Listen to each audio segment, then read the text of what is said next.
नमस्कार साथियों। और मध्य प्रदेश व्यावसायिक परीक्षा मंडल व्यापम एक बार फिर से घोटालों के दायरे में नजर आ रहा है। और वर्ग 3 की परीक्षा जो है उसमें पेपर लीक मामला सामने आ रहा है। और जो वर्ग 3 की जो पात्रता परीक्षा हुई थी उसमें कई प्रकार की गड़बड़ियां भी सामने आई हैं। कुछ समय पहले उसमें जो है मोबाइल पर उसका पेपर भी जो है लीक हुआ है। और वहीं पर जो पुलिस भर्ती परीक्षा है उसमें भी कई प्रकार की जो है खामियां आ रही हैं। कई छात्रों के अंक हैं, पहले उन्हें क्वालिफाइड किया गया, बाद में उन्हें फिर डिसक्वालीफाइड कर दिया, जिससे जो छात्र हैं बहुत परेशान हैं किया गया है। तो इस प्रकार कई जो समस्याएं हैं वो छात्रों के सामने आ रही है। वहीं पर कुछ छात्रों का कहना भी है कि जो अंक होते हैं तो वहीं पर कैटेगरी वाइज अंक जो होते हैं कि कुछ कैटेगरीज़ के लिए 75 अंक में पास हो जाते हैं। वहीं कुछ जो जनरल कैटेगरी के बच्चे होते हैं वो 90 में भी पास नहीं हो पाते हैं, 90 अंक के ऊपर उन्हें चाहिए होते हैं।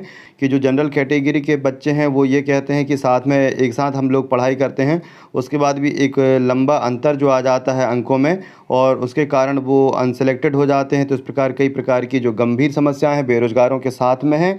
तो अब देख लेते हैं भोपाल से जो मेन जानकारी आ रही है क्या है, और आप अपने विचार कमेंट बॉक्स में ज़रूर लिखें।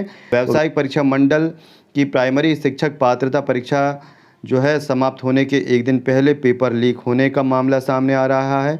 पूर्व में कृषि विभाग की परीक्षा में भी पेपर लीक हुआ था, इसके चलते परीक्षा निरस्त कर दोबारा कराई गई थी। इसलिए शिक्षक पात्रता परीक्षा भी निरस्त कर दोबारा से कराए जाने की मांग उठ रही। व्यापम की ऑनलाइन परीक्षाएं कराने का ठेका एडुकिटी कैरियर टेक्नोलॉजी को दिया गया है। एडुकिटी सभी इंतजाम नहीं कर सकता है, इसलिए उसने प्राइमरी शिक्षक पात्रता परीक्षा के परीक्षा केंद्र तैयार करने की जिम्मेदारी साई एजुकेयर कंपनी को दी थी। पेपर लीक होना व्यापम की कार्य व्यवस्था पर सवाल खड़े कर रहा है। परीक्षा केंद्रों पर जैमर लगे होने के कारण मोबाइल की गतिविधियां भी ठप हो जाती हैं। इसके बाद भी पेपर मोबाइलों पर शेयर होता रहा। व्यापम अधिकारियों का कहना है कि पेपर लीक कंपनी के कर्मचारियों द्वारा किया गया है, क्योंकि सिर्फ कर्मचारियों के पास सभी प्रकार की स्वतंत्रता थी। जांच होने के बाद अनुशंसा पर परीक्षा निरस्त कराकर दोबारा आयोजित कराई जाएगी। तो जो बहुत मेहनत से जो है परीक्षा देते हैं छात्र, लंबी दूरियां तय करके जाते हैं, कई प्रकार का जो किराया है खर्च होता है। और इस प्रकार यदि ऐसा होता है और बच्चे दोबारा परीक्षा देते हैं तो बच्चों के साथ नाइंसाफ़ी होगी।